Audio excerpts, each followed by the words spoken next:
What makes it all especially difficult to grasp is that every element of each diagram is dependent on and related to every other element.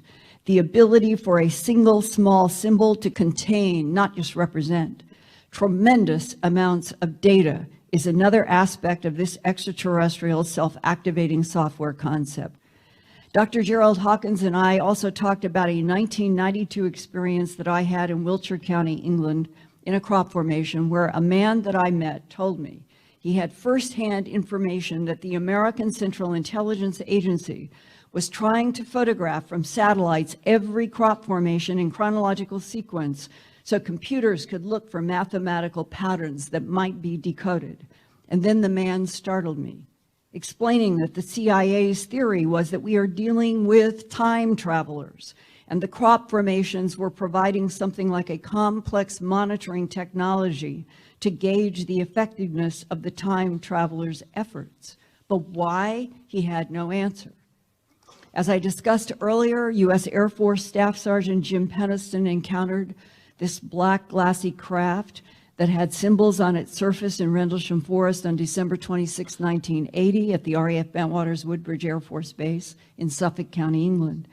Strangely moving aerial lights, beams, and at least one craft interacted with several military personnel over a 72-hour period from midnight December 26th until sunup December 28, 1980. At the time, the joint UK and US RAF Bentwaters Woodbridge was NATO's largest air base in Europe, and there were highly classified tactical nuclear weapons in both sides, Woodbridge and RAF Bentwaters. Sergeant Peniston told me that he did not talk to anyone about reaching out to touch the symbols and receiving a stream of zeros and ones in his mind. He never even told John Burroughs, who was there with him in Rendlesham Forest. But apparently AFOSI and or NSA intelligence agents knew Sergeant Peniston was not telling the whole truth when he was ordered to do hypnosis by chemicals.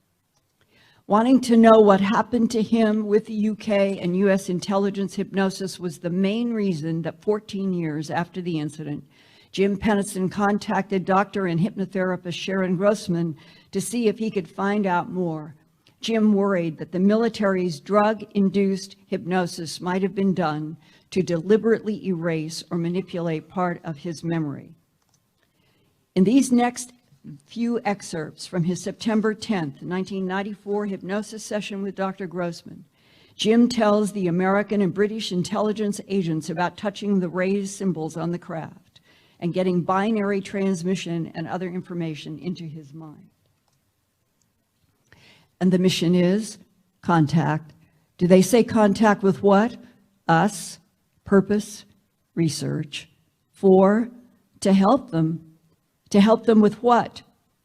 Themselves. They are time travelers. They are us. You touch the symbols and you set off a program? Yes, the craft was repairing itself. All they wanted was a place to stay while the craft repaired itself. And by touching the symbols, you disrupted the repair program. I activated a binary code. The two government men want to know why. They asked me if I ever had any other encounters with the lights and time travelers before. I haven't. Are they using us something like breeding stock? No, like Band-Aids. Do they ever take fetuses? If it is task, they do. There are different ships for tasking. The government agents know about this. That's why they want to contain the situation. They see you as requiring damage control. Yes, they see me and John Burroughs, and they're worried about Colonel Holt. They know all about us. They're going to give me a warning. They tell me that I will hurt the world. It will breach national security and can destroy the system, cause wars, chaos in the streets. That's why it's important to keep it quiet.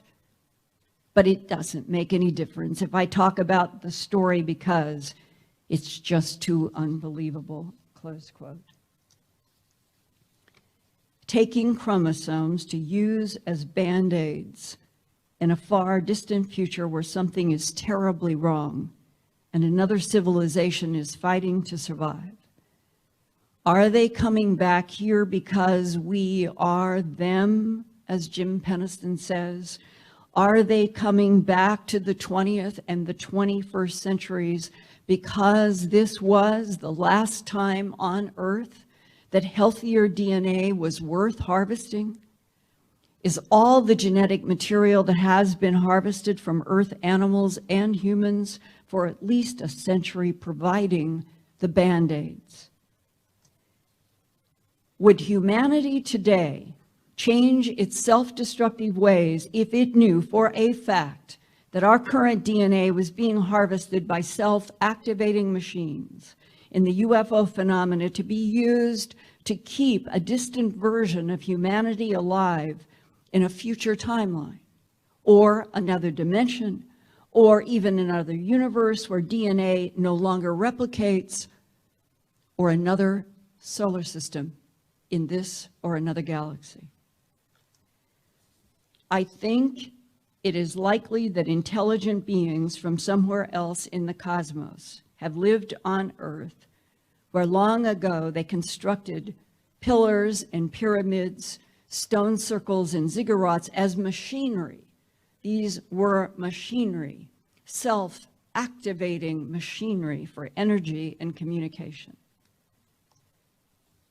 And how ironic, as SETI listens to radio signals in space now for evidence of other life in the universe, that the American secret space program has been built with back-engineered extraterrestrial technology.